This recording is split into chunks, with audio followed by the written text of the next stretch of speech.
ప్రధానంగా గోచారరీత్యా శనీశ్వర సంచారం మేరకి ఇంతకుముందు చెప్పిన విధానంగా అంతా కూడా మీకు గ్రహాల యొక్క గోచారరీత్యా శనీశ్వరుడి యొక్క గోచార సంచారం మేరకు మాత్రమే ఏలినాటి శని ప్రభావం అనేది 7.5 సంవత్సరం వరకు ఉంటుందన్నమాట. ప్రతి ఒక్క జాతకుడికి అంతా కూడా 2 సార్లు కానీ కొన్నిమంది జాతకులకి కనుక ఈ యొక్క వాళ్ళ ఆయుష్ ప్రమాణం బట్టి 3 సార్లు కూడా రావడం జరుగుతుంది.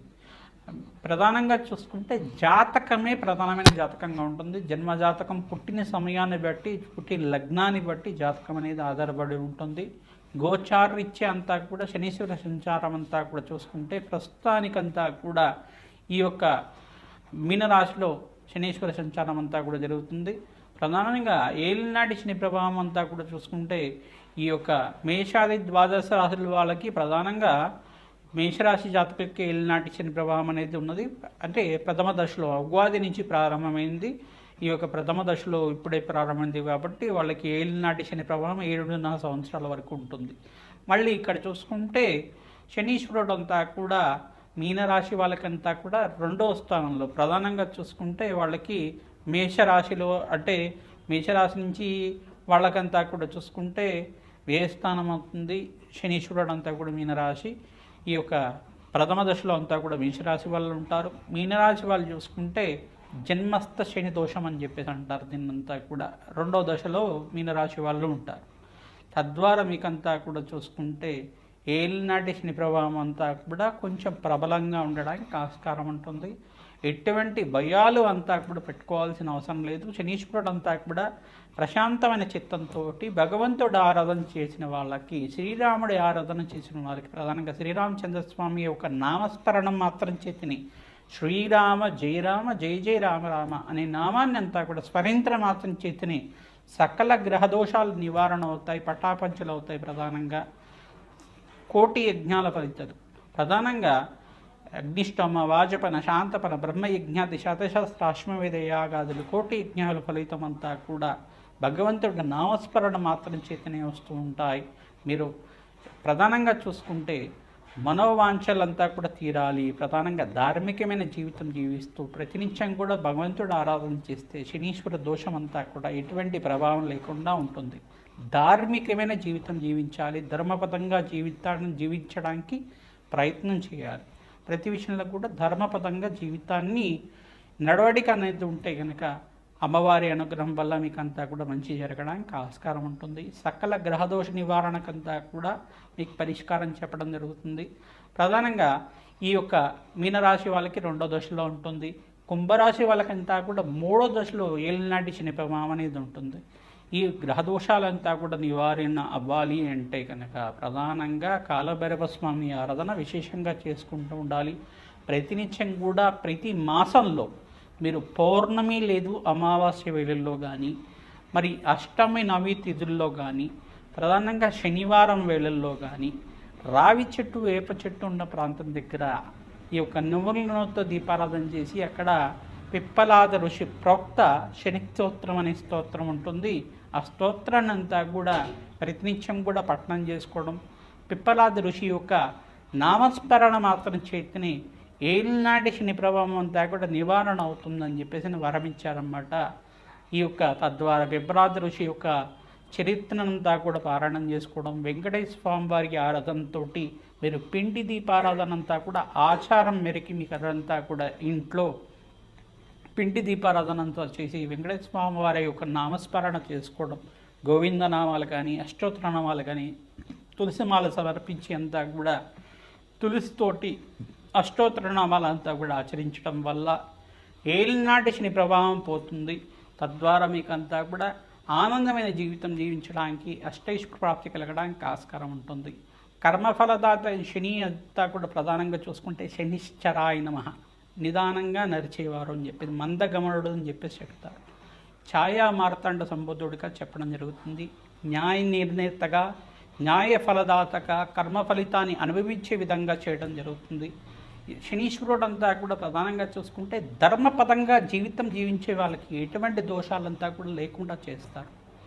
రాజునంతా కూడా వాళ్ళ ధార్మికమైన జీవితం అంతా కూడా ఏ రకంగా ఉంది, ధర్మపదంగా జీవిత విధానం ఉందా లేదా, వీళ్ళు జీవితంలో అంతా కూడా ఎటువంటి శ్రేయస్సు కోరుకుంటున్నారు, ప్రధానంగా మానవాళికి అంతా కూడా ఎటువంటి శ్రేయస్సు చేస్తున్నారు అనేది రాజు యొక్క జీవిత విధానాన్ని బట్టి ఉంటుంది.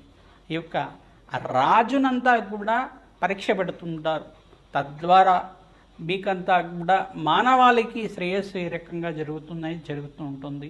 శనీశ్వరుడు అంతా కూడా మానవాళి మీద కూడా తమ యొక్క శక్తిని అంతా కూడా వక్రదృష్టిని కావచ్చు, ఏలినాటి శని ప్రభావం వల్ల కావచ్చు, కర్మ ఫలితాన్ని అనుభవించే విధంగా చేయడం మాత్రం చేస్తుంటారు. ఎప్పుడైతే కనుక భగవంతుడు ఆరాధన, శనీశ్వర అభిషేకాలంతా కూడా ఆచరిస్తూ ఉంటాం, పరమేశ్వరుడు అభిషేకాలంతా కూడా ఆచరించడం వల్ల సకల గ్రహదోష నివారణ అవుతుంది. మీరు చేసుకున్న కర్మ ఫలితాన్ని అంతా కూడా దుష్కర్మలు ఏమైనా పూర్వజన్మలో చేసుకుని ఉంటే తెలిసి కానీ తెలియకుండా కానీ సకల గ్రహదోష నివారణ జరుగుతుంది, సకల పాప విముక్తి అవుతుంది, సకల పాపాలంతా కూడా పటాపంచలు అవ్వడానికి ఆస్కారం ఉంటుంది. ఈ యొక్క స్తోత్రాలంతా కూడా పఠనం చేసుకుంటూ ఉండాలి. శనీశ్వర ఈ యొక్క కవచాన్ని ప్రతినిత్యం కూడా పారాయణం చేసుకోవడం, హనుమత్ కవచాన్ని పారాయణం చేసుకోవడం వల్ల ప్రధానంగా సుందరాకాండ పారాయణం అంతా కూడా ప్రవచనంలాగా ప్రతినిత్యం కూడా వినడం వల్ల తద్వారా మీకంతా కూడా శనీశ్వర దోష నివారణ జరగడానికి ఆస్కారం ఉంటుంది. ప్రధానంగా బాలకాండని, రామాయణంలో బాలకాండనంతా కూడా వినడం వల్ల మీకు సకల గ్రహదోష నివారణ అవడానికి ఆస్కారం ఉంటుంది. సీతారాముల కళ్యాణ ఘట్టానంతా కూడా ప్రతినిత్యం కూడా పారాయణం చేసుకోవాలి. ప్రధానంగా సీతారాముల కళ్యాణం అంతా కూడా ఏ రకంగా జరిగిందని ప్రవచనంలాగా వింటూ ఉండడం వల్ల ఏలినాటి శని ప్రభావం అంతా కూడా నివారణ అవుతుంది, సంతాన అభివృద్ధి కలుగుతుంది, సత్సంతాన యోగం కలుగుతుంది, శీఘ్ర కళ్యాణ యోగం కలగడానికి ఆస్కారం ఉంటుంది, వంశాభివృద్ధి కలగడానికి ఆస్కారం ఉంటుంది, అష్టైశ్వర ప్రాప్తి కలగడానికి ఆస్కారం ఉంటుంది. ఇటువంటి పారాయణాలు చేసుకోవడం వల్ల అష్టైశ్వర ప్రాప్తి కలుగుతుంది. తిలహోమం అనేది చేస్తూ ఉంటారు. ప్రధానంగా పురుష సూక్త విధానంగా మూలమంత్ర సహితంగా ఈ యొక్క కాలభైరవ శాంతి హోమాది కార్యక్రమాలు కానీ, ప్రత్యంగరాదేవి హోమాది కార్యక్రమాలు కానీ, ప్రధానంగా మహాకాళి మూలమంత్ర సహితంగా కాలభైరవ శాంతి హోమాది కార్యక్రమాలు కానీ, దత్తాత్రేయ శాంతి హోమాది కార్యక్రమాలు కానీ ఆచరించడం వల్ల ఏలినాటి శని ప్రభావం అంతా కూడా నివారణ అవ్వడానికి ఆస్కారం ఉంటుంది. ప్రధానంగా హనుమతారాధనలో భాగంగా ప్రతినిత్యం కూడా సింధూరాభిషేకాది కార్యక్రమాలు, వడమాల సమర్పించడం, నాగవల్లి దళార్చన పూజ అంతా కూడా ఆచరించడం, అరటి పళ్ళంతా కూడా స్వామివారికి నివేదన చేసి అరటి పళ్ళతో అష్టోత్తర నామాలు, సహస్రనామాలతో చేసి ఆ అరటి పళ్ళంతా కూడా స్వామివారికి నివేదన చేసి ఆ అరటి పళ్ళతోటి హోమానంతా కూడా ఆచరించడం, మూలమంత్ర సహితంగా శ్రీరామ మూలమంత్ర సహితంగా హనుమత్ మూలమంత్రంతో సంపుటితం చేసుకొని హోమానంతా కూడా ఆచరించి ఆ అరటి పళ్ళంతా కూడా నివేదన చేసిన అరటి పళ్ళని కూడా భక్తులకి పంచడం వల్ల మీ జాతకరీత్యా ఉన్న సకల గ్రహదోష నివారణ అవుతుంది. మన్య సూక్త పారాయణం ఆచరించాలి. తద్వారా పవమాన సూక్త పారాయణం ఆచరించడం వల్ల సకల గ్రహదోష నివారణ అవుతుంది. తద్వారా అష్టైశ్వర ప్రాప్తి కలగడానికి ఆస్కారం ఉంటుంది. శ్రీరామ జయ రామ జయ జయ రామ రామ నామాన్ని ప్రతినిత్యం కూడా నామాన్ని స్మరణం చేయండి. తద్వారా నామస్మరణ చేసుకుంటూ హనుమత్ ఆలయంలో ప్రదక్షిణాలు చేయడం, ప్రధానంగా శ్రీరామచంద్ర స్వామి ఆలయంలో కూడా ప్రదక్షిణాలు ఆచరించడం, ప్రతినిత్యం కూడా నవగ్రహాలకి 27 ప్రదక్షిణాలు చేయడం వల్ల మంచి పుణ్యం కలుగుతుంది. సకల గ్రహదోష నివారణ అవుతుంది. ఏలినాటి శని ప్రభావం, అర్ధాష్టమ శని ప్రభావం అంతా కూడా నివారణ అవడానికి ఆస్కారం ఉంటుంది. ప్రధానంగా ధనుస్సు రాశి జాతకులకంతా కూడా చూసుకుంటే దృష్టి అనేది పడింది. ప్రధానంగా దశమ దృష్టి అంతా కూడా ధనుసు రాశి జాతకులకంతా కూడా పడింది. సప్తమ దృష్టి అంతా కూడా కన్యారాశి వాళ్ళకంతా కూడా పడింది.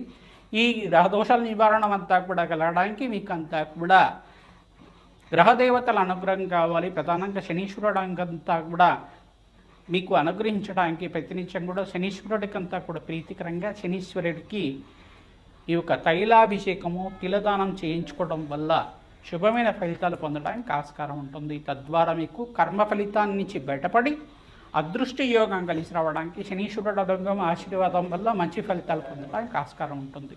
వృశ్చిక రాశి, వృశ్చిక లగ్న జాతకుకి ప్రధానంగా వృశ్చిక లగ్నంలో కనుక ఈ యొక్క శనీశ్వర సంచారం కనుక లగ్నంలో శనీశ్వర సంచారం ఉంటే దోషకారిగా ఉంటారు. ప్రధానంగా చూసుకుంటే కొన్ని స్థానాల్లో దుస్థానంలో కనుక 3, 6, 8, 12 ఈ స్థానంలో కనుక శనీశ్వర దోషకారిగా ఉంటారు. కొన్ని లగ్నానికి కూడా పాపకారిగా ఉన్న పాపిస్థానంలో వేయిస్తారు. కానీ ఇక్కడ చూసుకుంటే జన్మజాతకంలో కనుక శనీశ్వర దోషం ప్రబలంగా ఉంది అంటే కనుక దానికి దోష నివారణ పూజలు ఆచరించాలి ఖచ్చితంగా. ప్రధానంగా చూసుకుంటే కర్మఫలదాత అయిన శనీశ్వరుడు అంతా కూడా మీకు కర్మాన్ని అనుభవించే విధంగా చేస్తూ ఉంటారు. కావున ఎటువంటి దోషాలు ఉన్నాయి దానికంతా కూడా పరిష్కారం ఆచరించుకోవడం వల్ల అత్యంత శుభమైన ఫలితాలు పొందడానికి ఆస్కారం ఉంటుంది.